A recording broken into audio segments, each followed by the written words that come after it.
The morning show is on Apple TV Plus and was one of the flagship shows to come along with the service a few months back. I've actually saw this show a few months back, but unfortunately, I just didn't get the time to review it, and it just kept getting pushed back and pushed back and pushed back, and so I finally decided to talk about it today. And this is going to contain some spoilers because it's been out for a while. This show is about a news agency where lead anchor Mitch Kessler, played by Steve Carell, is fired immediately because of accusations of sexual misconduct and harassment. And so immediately the administration is in a bit of a shakeup because it could be possible that a lot of people were involved in this and there's some secrets that are being kept, as is found out later on in the season, where you realize a lot of people were in the know but didn't take as much action as they possibly could have. Enter Bradley Jackson, played by Reese Witherspoon, who joins the other co-anchor, Alex Levy, played by Jennifer Aniston, and they start to slowly look into what's going on, as well as try to carry out the news on a regular basis. But they're also at odds with each other because Alex Levy is a reporter who is trying to do something very normal, and he's like, sometimes you have to hold some things back from the public. And Bradley Jackson is a very hard-hitting person who'll go straight for, the source of things, even if it means being very direct and sometimes even painful in her approach. But that's just the kind of reporter she is. This is a show that I was interested in. For one, if you have a show like this, which is dealing with the newsroom sort of scenario, you have the opportunity to really get realistic and give a very accurate, sort of feel of it. The Newsroom on HBO did a really good job of that. This show, out of the gate, it does do a pretty good job of making things hit you all at once, which sounds like a bad thing, but there's a paradox to this. The news never stops. Things are constantly happening, and the show constantly puts you in this moment where there's always stuff hitting you. There's always events, there's always things happening, and it gives you a very chaotic feeling sometimes, which fits a newsroom. If you've ever worked in a newsroom, then you know exactly what that's like. There's stories coming from all over the place. They're not just one story per day. So the way they depict that is fantastic. The acting that goes along with it, also great. Reese Witherspoon and Jennifer Aniston are fantastic. They have wonderful chemistry, and they depict the odds relationship pretty well, and then eventually they start to, sort of warm up to each other and start working better together as a team.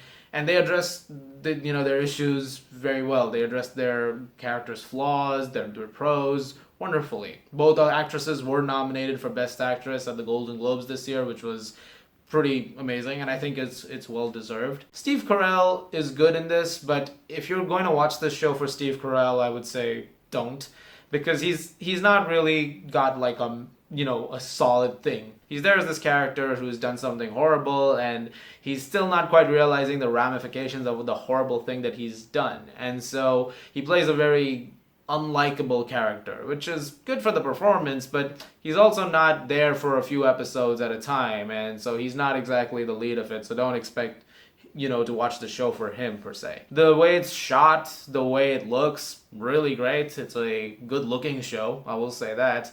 And it's not afraid to hit certain things very directly, like, hit the nail on the head, so to speak. It does that in a pretty effective fashion. Where I think the morning show suffers is really in its storytelling, because, like I said, it's a paradox.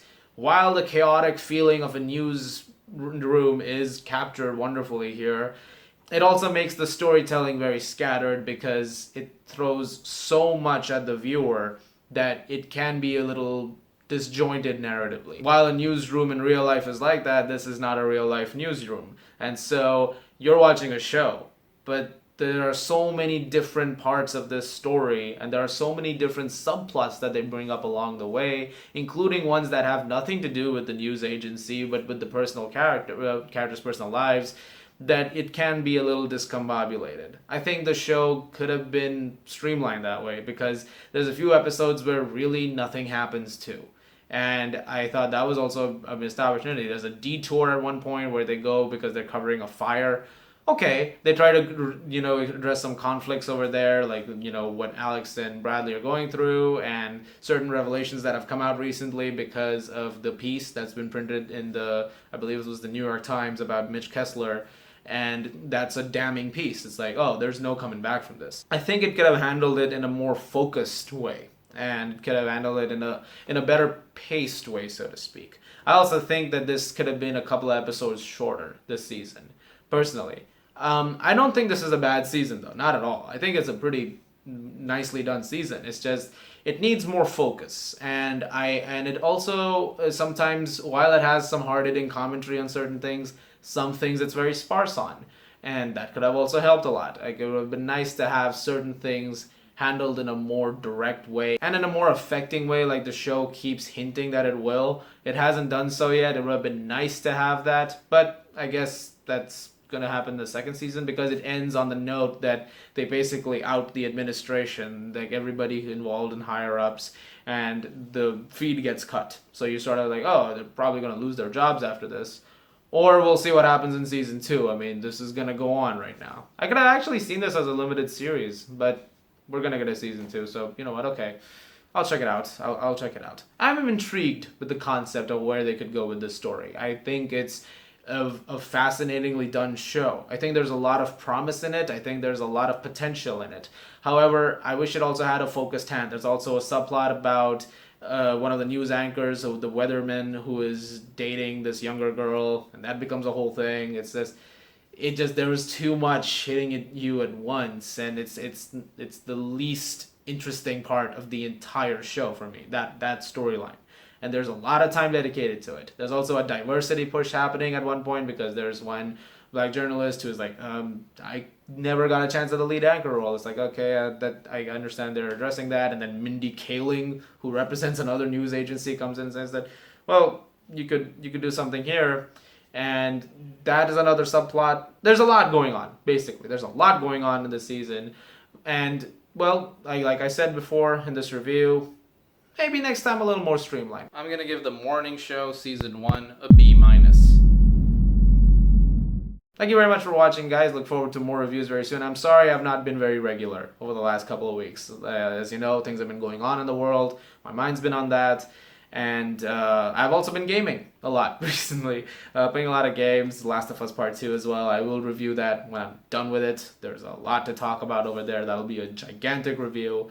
And so look forward to all that stuff. As always, if you like this, guys, please just subscribe. And I'll see you guys at the movies, TVs, games, all that stuff.